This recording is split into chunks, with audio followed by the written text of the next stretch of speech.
주 여호와의 신이 내게 임하셨으니 이는 여호와께서 내게 기름을 부으사 가난한 자에게 아름다운 소식을 전하게 하려 하심이라. 나를 보내사 마음이 상한 자를 고치며 포로된 자에게 자유를, 갇힌 자에게 노임을 전파하며 여호와의 은혜의 해와 우리 하나님의 신원의 날을 전파하여 모든 슬픈 자를 위로하되 무릇 시온에서 슬퍼하는 자에게 화관을 주어 그 죄를 대신하며 희락의 기름으로 그 슬픔을 대신하며 찬송의 옷으로 그 근심을 대신하고 그들로 의의 나무 곧 여호와의 심으신 바 그 영광을 나타낼지라 일컬었음을 얻게 하려 하심이니라. 아멘. 크리스마스가 되면 좀 추워야 되는데 기분이 안 나죠, 우리. 제가 1981년도에 미국을 왔는데 그해 10월 달 제가 이민을 왔습니다. 와서 그해 첫 크리스마스를 보내는데 그에 따라 얼마나 더운지, 그래서 성탄절을 보내면서 이놈의 나라는 이렇게 땀을 뻘뻘 흘려야 되나, 성탄절 기분이 하나도 안 나요. 거기다가 또 교회에서 핸델의 메시아를 연습해서 연주하는데 그 연주를 하면서 얼마나 땀을 흘렸는지 아주 미국의 첫 인상의 기억이 지금도 사라지지 않습니다.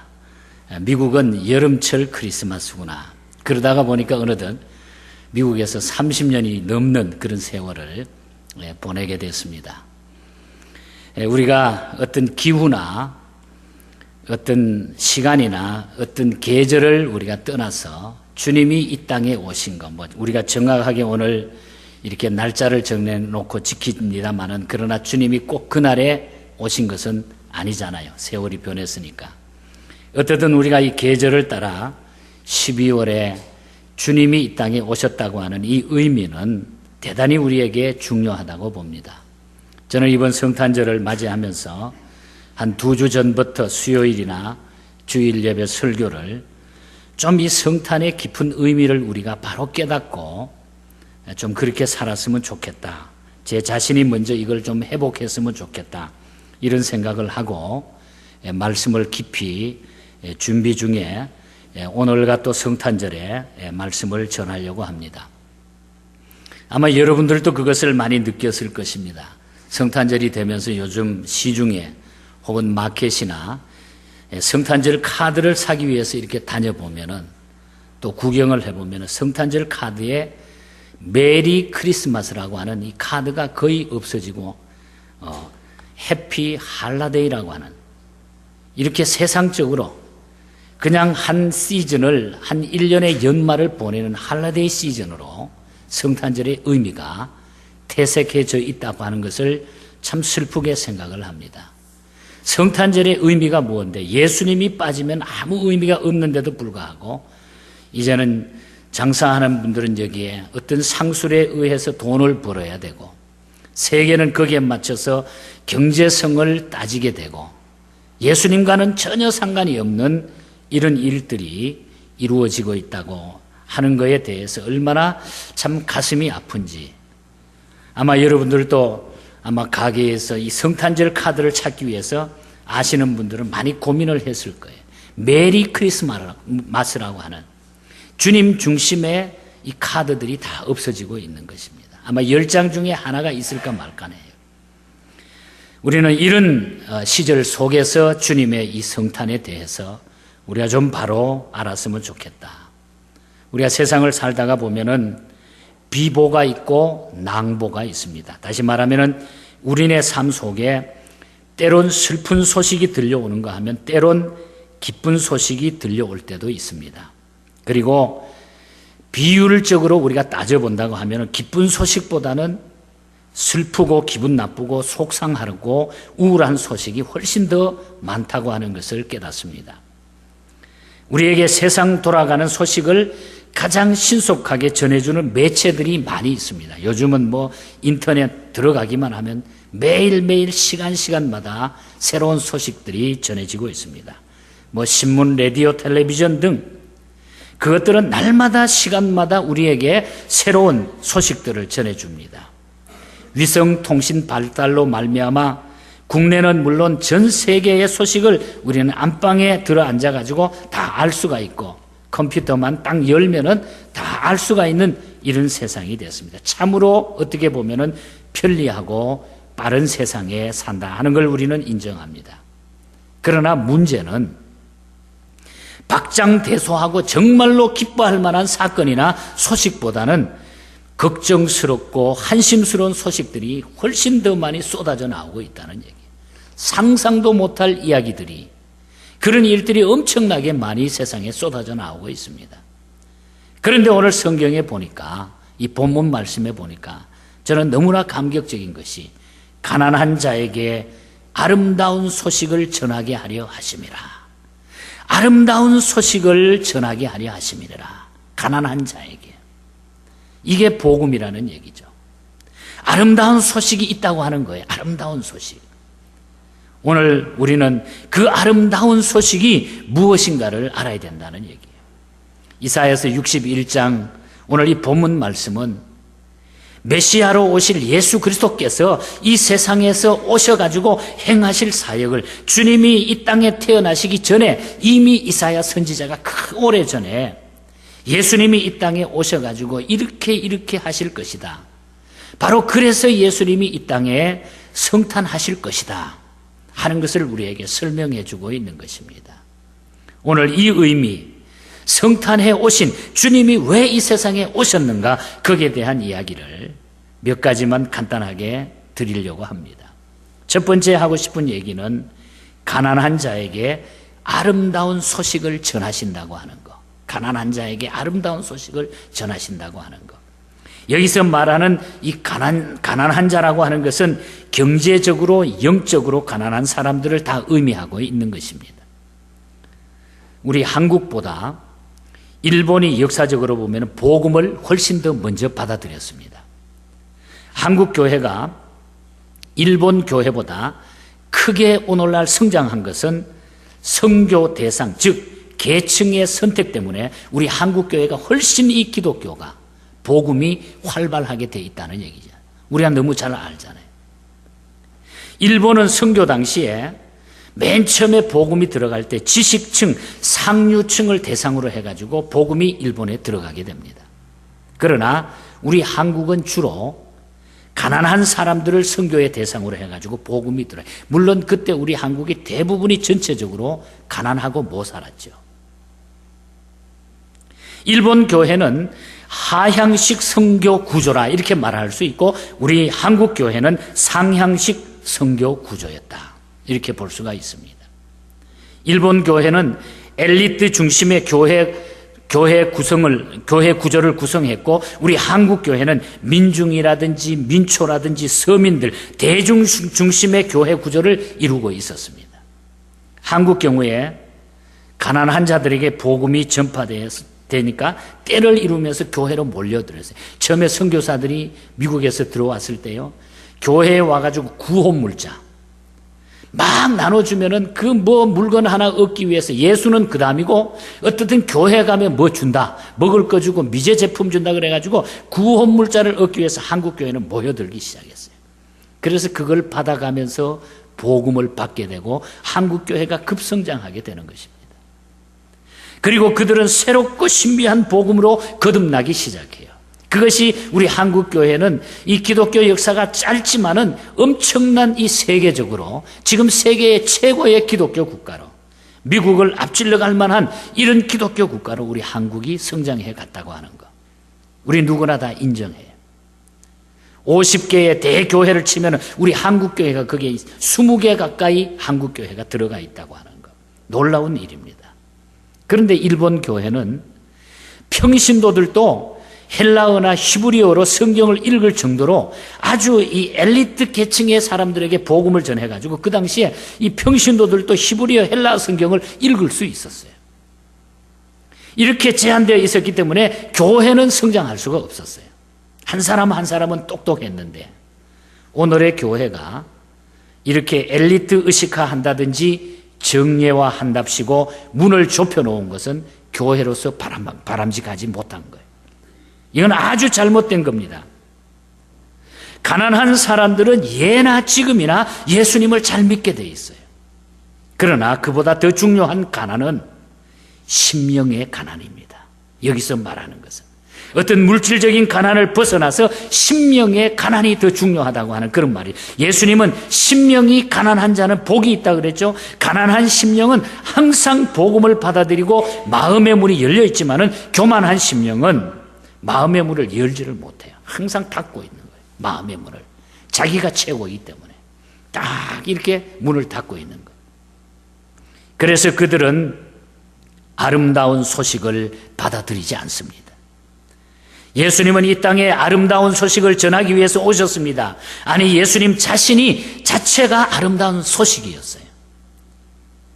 죽게 된 사람들에게 믿으면 산다는 소식을 전해주었고, 지옥 갈 사람들에게는 천국 갈 길이 있다는 소식이 되었고, 이보다 더 아름다운 소식이 어디에 있겠어요? 죽은 사람이 살아나고 지옥 백성이 천국 백성이 된다고 하는 이거보다 더 아름다운 소식이 어디에 있겠습니까? 예수님은 아름다운 소식으로 오셨다고 하는 거, 우리에게. 우리가 가끔 병원에 입원 중인 환자를 우리가 방문하러 갈 때 어떤 데는 음식을 가져가고 과일도 사가기도 하고 꽃을 사가기도 하고 방문할 때, 물론 그 음식이나 꽃이 그 환자에게 위로는 되겠죠. 그러나 근본적인 치유는 안 되죠. 그런데 그 환자들에게 가장 기쁜 소식이 뭘 거예요? 돈입니까? 음식물입니까? 아니에요. 그게 아니라 그 환자에게는 퇴원해도 좋습니다. 당신의 병은 이제 다 완치됐습니다. 라고 하는 의사의 한마디 말이 그 환자에게는 최고의 기쁜 소식입니다. 그렇지 않습니까? 오랫동안 병원에 입원해 있던 환자가 이제 다 회복됐습니다. 완치됐습니다. 내일 퇴원해도 좋습니다. 하는 말이 그 환자에게는 최고의 기쁜 소식이, 최고의 선물이 아니겠습니까? 주님은 오늘 우리에게 너는 죄사함 받았다, 너는 구원받았다, 너는 새 생명을 얻었다, 이 기쁜 소식을 전해주러 주님이 오셨다는 얘기. 그 주님이 오신 것이, 그 기쁜 소식이, 그 아름다운 소식이 바로 이 성탄이라는 얘기예요. 감사해야 될 줄 믿습니다, 여러분. 아름다운 소식이 바로 성탄의 소식입니다. 이 소식을 감사하며 살아갈 수 있기를 축복합니다, 여러분. 두 번째는 고치신다고 하는 아름다운 얘기. 고치신다. 우리 주님은 고치시는 분이다. 마음 상한 자를 고치시며 그랬죠, 오늘 본문에. 마음 상한 자라고 하는 것은 죄를 통회하면서 아파하는 사람을 의미합니다. 주님은 우리를 고치시는 분입니다. 그리고 고침 받으려고 하면은 죄를 회개해야 된다고 하는 조건이 있는 거예요. 오늘 우리 시대에는 회개가 없습니다. 저마다 뻔뻔하고 낯이 두꺼워져 살아가요. 회개가 없으면 제사함이 없고, 제사함 받지 못하면 구원도 치유도 없어요. 요즘 정치계나 곳곳에 보세요. 내가 잘못했다, 내가 그래 고칠게, 내가 잘못했다 인정하고 나가는 사람은 하나도 없어요. 상대방을 다 무너뜨려야 돼. 이것이 오늘 세상이에요. 철저한 회개라야 철저한 용서가 성립이 됩니다. 하나님은 마음 상한 자를 다 고쳐주시는 거예요. 하나님은 우리가 주님 앞에 애통하며 회개한 마음으로 주님 앞에 두드릴 때에 우리의 모든 고통과 문제가, 모든 진노의 문제가 다 사라집니다. 해결됩니다. 여기 고친다고 하는 의미는 원상을 회복한다 하는, 원상 회복을 말하는 거예요. 본래 죄 짓기 이전에 우리 인간은 아담과 하와 때 보면은 병이 없었어요. 병이라고는 아무것도 없어요. 요즘 뭐 당뇨병이다 뭐다, 우리 병들 때문에 뭐 얼마나 고민하고 그냥 예방하고 약 먹고, 어떤 우리 어른들 보니까 뭐 하루에 약을 한 줌씩 드시더라고요. 그런데 처음에 아담이 할 때는 약이라고는 없었어요. 병이 없었어요. 병. 무병 건강했습니다. 그런데 이 죄라고 하는 게 딱 들어오고 보니까 죄를 짓고 난 후부터는 영혼도 육체도 망가지고 이그러지고 막 병들게 되는 거예요. 그래서 죽음이 오게 된 거죠, 사실. 여기에 고친다고 하는 것은 바로 본래의 모습, 본래의 형상으로 하나님이 회복한다. 아담과 해와가 죄짓기 전에 그 형상으로 우리를 회복해 주신다. 다시 말하면 영적으로 우리를 영원한 죄가 없는 그 영생 복락을 누릴 수 있도록 천국의 백성으로 우리를 회복시켜 주신다. 그렇게 고쳐주시기 위해서 주님이 오신 것이 성탄이라는 얘기예요. 여러분, 우리가 어떤데 기계가 고장난다, 시계가 고장난다, 고장난 것을 우리가 정비 공장이나 자동차가 고장난다, 공장이나 또 사람이 병이 들면 공장이나 이 병원에 우리가 입원하거나 고치러 가잖아요. 그런데 한계가 있잖아요. 어떤 거는 못 고쳐요. 이거는 도저히 못 고치니까 폐차시켜야 된다. 이거는 도저히 못 고칩니다. 당신은 이 병은 못 고칩니다. 이래가지고 생명을 우리가 잃어버리고 이런 일이 있잖아요. 그러나 오늘 우리 주님은 못 고치시는 것이 없다고 그랬어요. 여러분 믿으십니까? 못 고치는 게 없어요. 우리 주님은 영혼도 고치십니다. 육체도 고치시고 가정도 고치시고 역사도 고치시고 세상도 고치시는 분이 우리 주님이라는, 그 고치시기 위해서 주님이 여기 오신 거예요. 성탄하신 것이 고치시기 위해. 주님은 그 일 때문에 오신 것이 바로 성탄이에요. 말라기 4장 2절에 보면은 치료하는 광선을 바라리라. 내가 어떤 것이라도 치료하는 광선을 쫙 비춰가지고 무슨 일이든지 내가 다 고쳐주신다. 치료해 주신다. 우리 시대는 고침받아야 될 사람이 너무너무 많습니다. 겉은 멀쩡한데 속이 병든 사람, 속은 건강한데 겉이 병든 사람, 아예 속도 겉도 몽땅 병든 사람, 어떻게 그들이 고침받을 수 있겠습니까? 이런 사람이 너무 많은데, 우리 모두가 그 중에 한 사람인데, 상한 자를 고치시는 주님을 만나야 됩니다. 주님을 만나면 고침받는 거예요.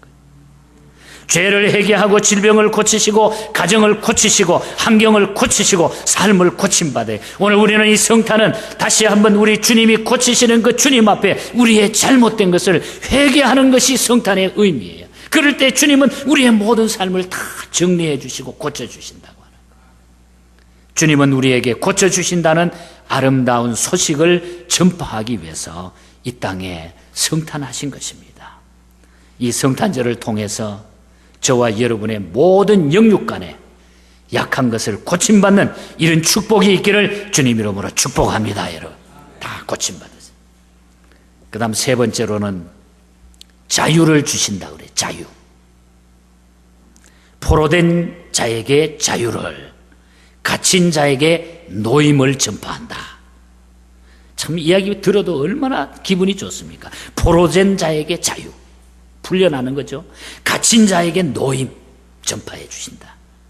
우리가 역사적으로 보면 히브리 민족이 400년 길고 긴 세월 동안의 종살이를 끝내고 애굽을 탈출할 수 있었던 것, 이거 하나님의 은혜였잖아요. 또 나가서 바벨론에 이끌려간 유다 포로들이 70년 만에 자유를 얻어가지고 예루살렘에 돌아오게 돼요. 이것도 하나님의 은혜였죠. 전 세계에 흩어져 살던 유대인들이 독립된 이스라엘 땅으로 돌아와가지고 살게 될 수 있었던 것도 하나님의 은혜 때문에 그렇게 할 수 있었죠. 우리나라만 보더라도 그렇잖아요. 일제에 36년 동안 쇠사슬에 풀려나가지고 자유를 맞이하자 36년 고생하다가, 이것도 다 하나님의 은혜 가운데 우리 민족이 지금 이렇게 된 겁니다. 참담한 6.25 전쟁의 폭연 속에서도 죽지 않고 살아난 자유 대한민국을 지킬 수 있었던 것도 어떻게 생각하면 하나님의 은혜라는 게 말이에요. 하나님의 은혜.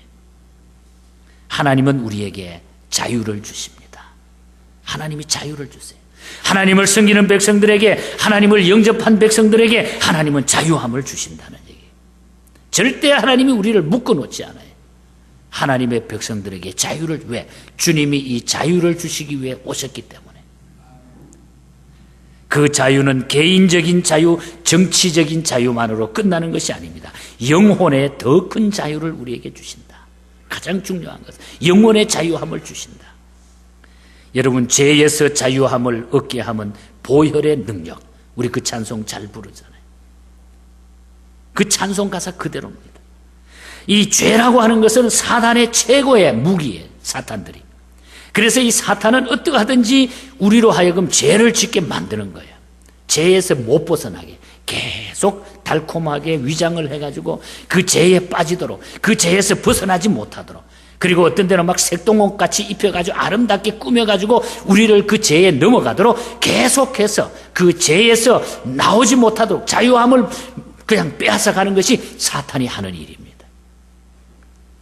여러분, 우리가 전쟁에 육신적으로도 보면 이 전쟁에 져서 포로가 되는 것도 억울하고 그 한을 풀 길이 없는 거 아니에요? 그러나 우리가 세상의 포로가 되는 것도 그렇지만은 죄의 포로는 그 직행 코스가 지옥이기 때문에 빨리 우리는 거기서 돌아서야 돼요. 죄 지면은 지옥의 직행 코스예요. 직행 코스. 세계적으로 전쟁 포로를 다루는 국제법과 관례법이 정해져 있긴 합니다만은 이 포로 수용소는 어느 나라나 처참하기 짝이 없습니다. 인간 대우를 해주지 않는 곳이에요.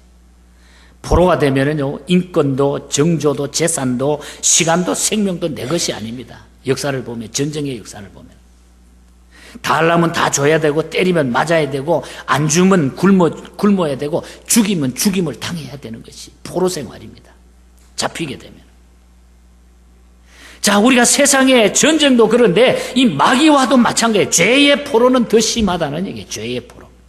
이리저리 끌려다니다가 결국은 지옥불에 마귀하고 함께 떨어지는 것이 바로 죄의 포로라는 얘기죠. 그런데 주님은 그 죄의 포로에서 그들에게 자유를 주시기 위해서 주님이 이 땅에 오셨다고 하는 것. 우리가 죄에 빠져 있기 때문에 그 주님이 죄에서 우리를 건져주시기 위해서, 주님이 자유를 주시기 위해서 오셨다는 것. 그래서 우리 주님만 믿기만 하면, 그 주님을 내가 영접하기만 하면 이 죄에서 우리가 자유함을 얻는다고 하는 것. 나 자유 얻었네, 너 자유 얻었네, 우리 자유 얻었네. 주 말씀하시기를 쇠사슬 끊겼네, 우리 자유 얻었네.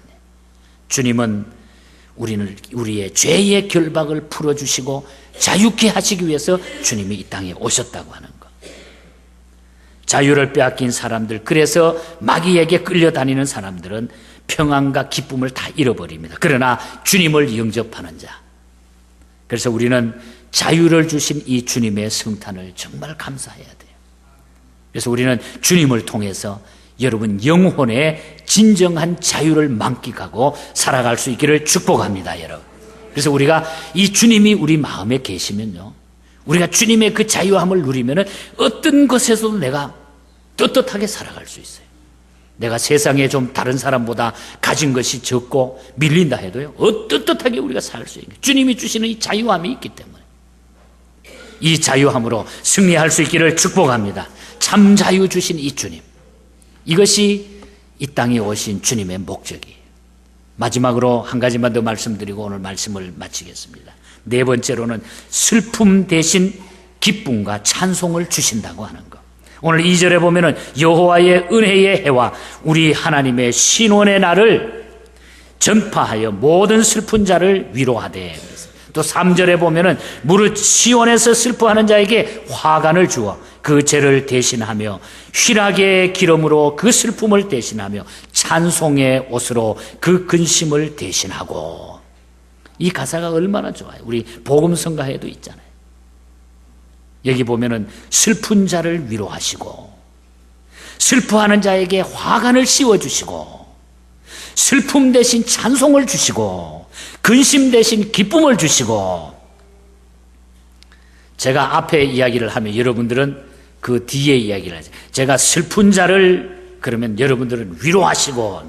자, 한번 따라합니다. 슬픈 자를 위로하시고, 그 다음에 슬퍼하는 자에게는 화관을 주시고 합니다. 슬퍼하는 자에게는 씌워주시고, 슬픔 대신 찬송을 주시고, 다시 한번 슬픔 대신, 그 다음에 근심 대신은 기쁨입니다. 근심 대신, 우리 주님이 근심 대신 기쁨 주시고 슬픔 대신 찬송을 주시고. 제가 목회하면서 한 15년 전에 생각이 납니다. 그 당시에 37살 되신 그 집사님인데 그 남편이 사고를 당해가지고 갑자기 세상을 떠났어요. 얼마나 젊은 나이에 한참 미국 와가지고 자리 잡고 살려고 그러는데 사고로 남편이 세상을 떠났는데 그 집사님의 그 슬픔이 말로 할 수 없었어요. 그때 제가 그 집사님을 위로했던 말이 생각이 나요. 할 말이 그거밖에 없었어요. 제가 그렇게 위로했습니다. 주님 생각하면서 위로받고 교회 의지하고 사십시오. 제가 그렇게 위로를 했어요. 그런데 그 집사님의 대답이 훨씬 더 저에게 다가오는 더 은혜스러운 대답이었습니다. 그 집사님이 이렇게 이야기했어요. 그 말을 듣고서 그럴게요. 주님 의지하고 살게요. 기도해 주세요. 그런 이야기를 했어요. 그렇게 할게요. 주님 의지하고 살게요. 저를 위해서 기도해 주세요. 여러분, 때로 사람의 위로는 별 도움이 안 될 때가 있습니다. 그러나 주님이 친히 위로해 주시는 이 위로는 우리의 삶을 변화시키는 거예요. 주님의 위로가 진정으로 우리가 필요한 거죠. 여기에 위로라고 하는 말은 곁에 머문다 하는 그런 뜻이에요. 곁에 머물러 있다 하는 뜻이에요. 곁에 있어주는 것이 위로입니다, 여러분. 그런데 누가 일평생 밤낮 없이 나를 떠나지 않고 내 곁에 있어줍니까? 우리가 부부간에도 50년 혹은 60년 오래 같이 해도 70년 같이 하다가 다 우리가 같이 헤어지게 돼 있잖아요. 영원토록 평생 동안 나를 위로하고 내 곁에 있어줄 분이 과연 누굽니까, 여러분? 누굽니까? 오직 우리 주님 한 분밖에 없습니다. 오늘 주님은 나와 함께 하시기 위해서, 나를 위로해 주시기 위해서 주님이 이 땅에 오신 거예요. 이것이 성탄이에요. 주님은 분명히 약속을 했어요. 마태복음 28장 20절에 보면은 볼지어다 내가 세상 끝날까지 너희와 항상 함께 있으리라. 끝날까지 함께 해준다 그랬어요.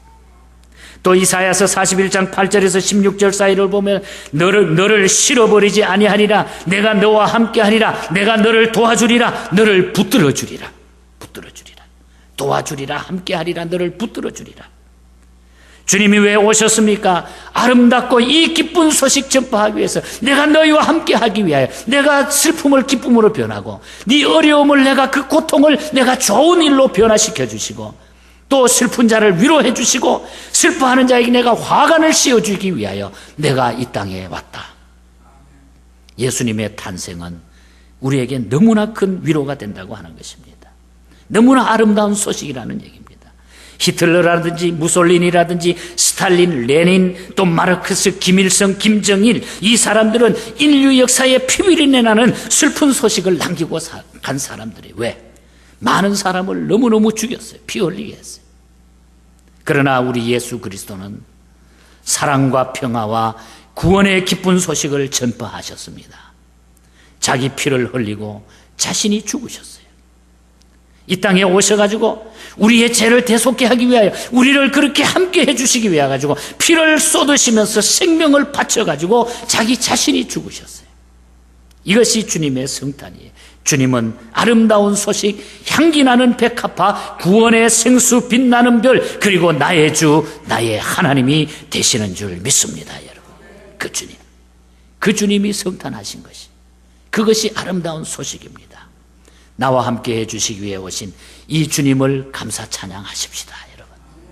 아름다운 소식을 듣고 승리하는 우리 모든 복된 성탄이 되시고, 이 축복이 여러분의 가정에, 자녀들에게, 우리 개인에게, 우리 교회 안에, 우리 25일 날도 이 감격적인 찬양으로 우리 하나님 앞에 영광 돌리면서 함께 해주시는 그 주님의 승리가 남은 우리의 장래에, 우리의 가정에, 우리의 생애 속에 나타나기를, 많은 열매로 함께하는 이 승리가 되기를 주님 이름으로 간절히 축복합니다.